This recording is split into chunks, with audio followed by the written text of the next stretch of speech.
It's Friday, November 1st, and it's time to break down the big issues facing our nation. Welcome to The Breakdown, KUJH's political news and analysis program. I'm Eric Pauls. And I'm Caitlin Dornbos. Election day is around the corner as local governments around the state finish their races.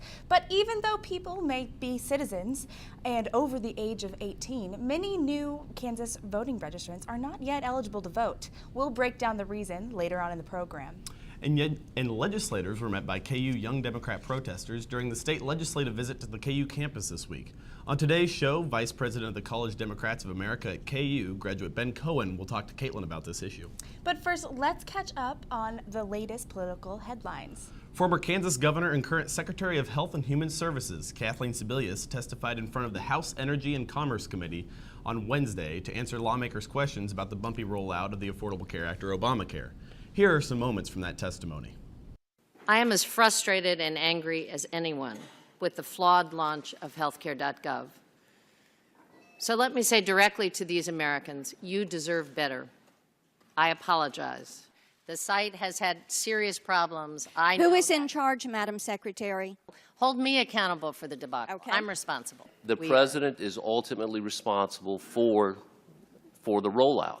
Ultimately, you weren't. No, sir. Okay. We are responsible for the rollout. So you're saying that the president is not responsible for HHS? Sir, I didn't say that. Okay. It is the president's ultimate responsibility, correct? You clearly, whatever. Yes. Toto, we're not in Kansas anymore. I know we're not in Kansas, but I do believe increasingly we're in Oz because of what I see here. So, If you're you wrong, have affordable will you coverage. go into the exchanges? If you wrong, can, will you? That's a yes or no. If you can, will you? I will take a look at it. I don't have any idea. That's not an answer. That's not a yes or no. My Republican colleagues' actions here remind me of a story I read when I was a little boy, and that's the story of Chicken Little, who ran around yelling, "The sky is falling, the sky is falling." But unlike Chicken Little, my Republican colleagues are actually rooting for the sky to fall. Sir, I was informed that we were ready to launch on October 1st. The contractors who we had as our private partners told us and told this committee that they had never suggested a delay, and that is accurate. Our CMS team felt we were ready to go. I told the president that we were ready to go. Clearly, I was wrong. The website has never crashed. It is functional, but at a very slow speed and very low reliability. It's been down the whole time you've been testifying. The system is down at this moment. Means for you? Well, it's clear if you have been trying to access the website, it hasn't been working. This hearing also seemed to focus on who takes the blame. Sebelius took responsibility after being pressed by a congresswoman from Tennessee, and the president took responsibility later on in the day. It is hard to tell as of now if heads will roll for this and to whom those heads would belong. In Kansas news, former Republican State Senator Gene Schodorf filed yesterday to run for the Democratic ticket for Secretary of State against incumbent Chris Kobach. Schodorf switched to the Democratic Party after losing her state Senate seat to conservative Republican Michael O'Donnell in 2012. What this means for you is Schodorf's previous ties to the Republican Party could prove beneficial to her campaign. If elected, she would be ousting current Secretary of State Chris Kobach, who has made national headlines during his leadership for efforts on voter ID and immigration laws. State legislators met with KU officials Wednesday during their two-week tour of state higher education institutions. The purpose of these visits was to assess the fiscal responsibility of Kansas colleges. Legislators stopped at the KU Medical Center, where they spent 2 hours critically questioning officials about budgeting on Wednesday. Legislators also stopped in Lawrence to see the Bioscience and Technology Business Center and School of Pharmacy. And what this means for you is Kansas legislators cut $34.3 million to higher education during the 2013 legislative session. While KU officials tried to make the case for school funding during the visit this week, it is unclear whether the meetings could affect the state funding decisions in the future. Moving on to today's big breakdown issue, voting laws.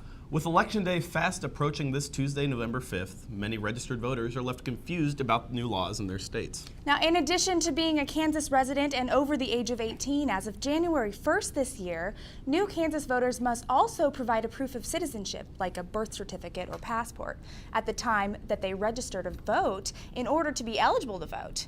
This new stipulation has left about 17,200 registrants to be in voter limbo in the state of Kansas, having submitted their registration but not yet being eligible to vote because they have not provided the additional documents. In many cases, this is because they have forgot or haven't made time to present their proof of citizenship.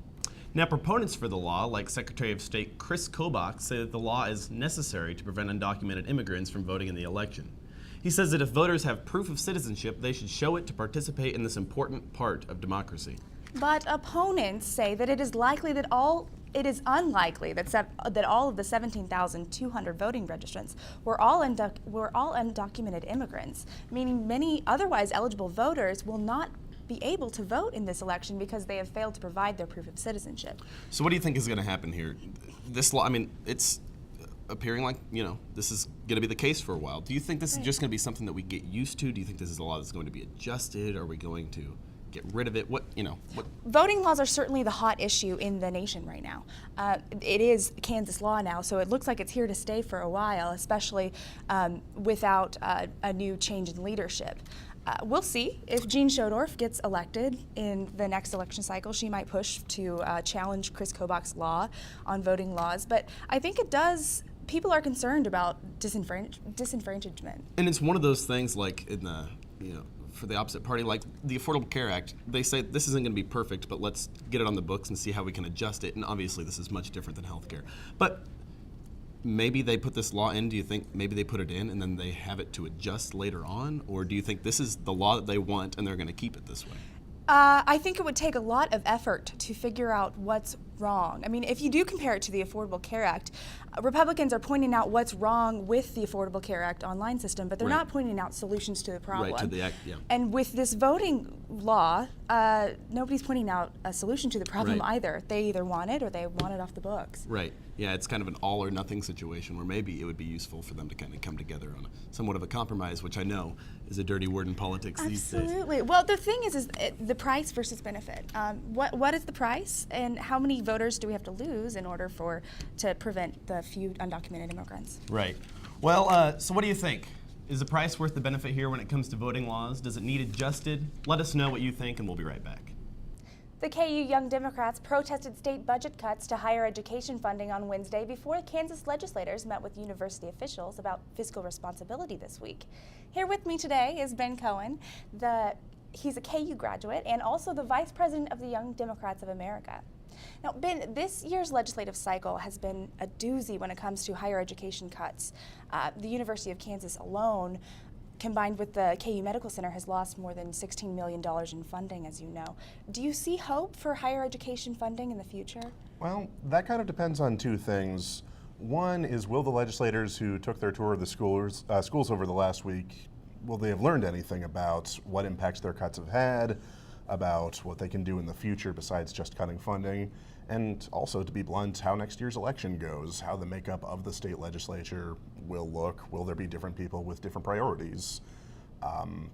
It may come down to something as drastic as needing just a completely new look state House of Representatives in order to restore some of that money. Well, exactly, and as you stated, the House and the Senate they're dominated by Republicans. Mm-hmm. So as the Young Democrats, why fight? Why fight that legislation if, the Democrats in the State House can't even get anything done? Well, there's the principle of the thing. There's really no point to our existence if we don't get up and take some sort of a stand. Mm. And there's also the fact that even after the big conservative push of last year's election cycle, there are still moderates in the state legislature. There are still people who are more interested in listening to their constituents than simply to their party.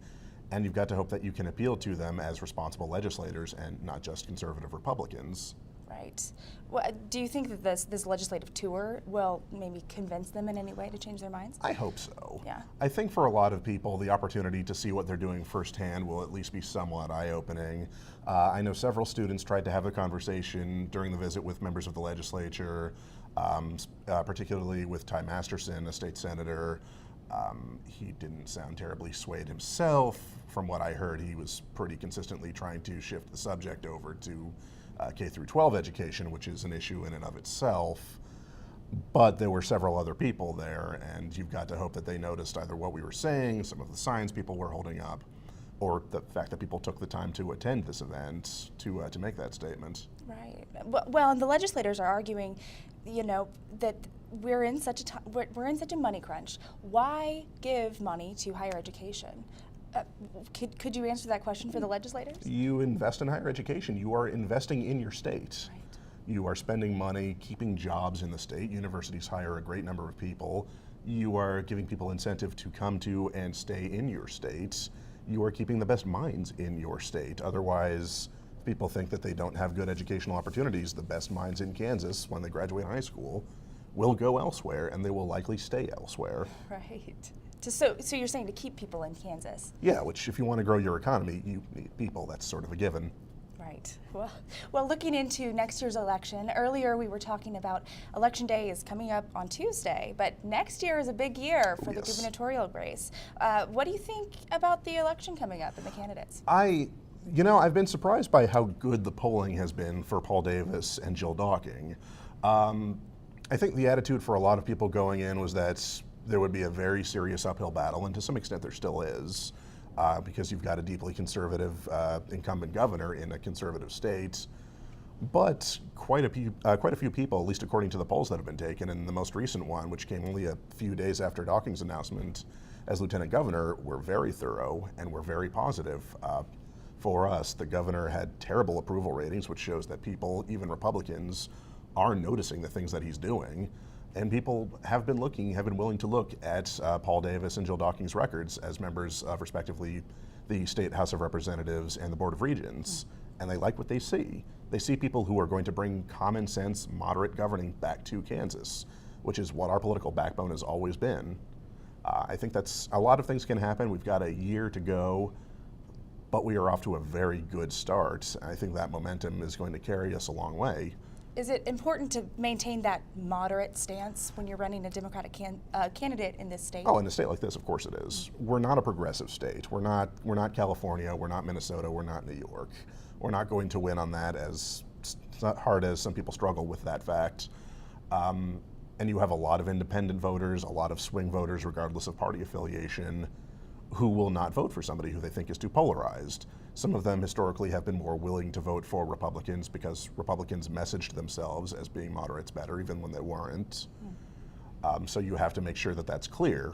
That is what you are. That is, frankly, historically, the kind of person that gets elected in Kansas. You look at even our Republican governors, most of them have always been moderates.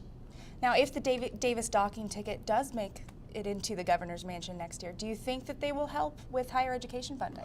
I think they will. I mean, both of them have that background. Representative Davis, he represents a good chunk of Lawrence, so the student constituency is one that he has always been concerned with, and so I know that's going to carry over for him. Jill Docking was a member of the Board of Regents. Watching over colleges and college funding was a responsibility of hers.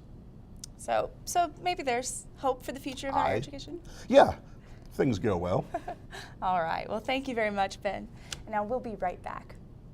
And welcome back to The Breakdown. Election Day is this Tuesday, November 5th. And while it isn't a big election year, there are opportunities to vote for the local government, including Lawrence City Commission and school board races, depending on your precinct. And if you show up to the polls Tuesday and have either registered to vote before 2013 or have submitted your proof of citizenship, remember to also bring your state-issued photo ID.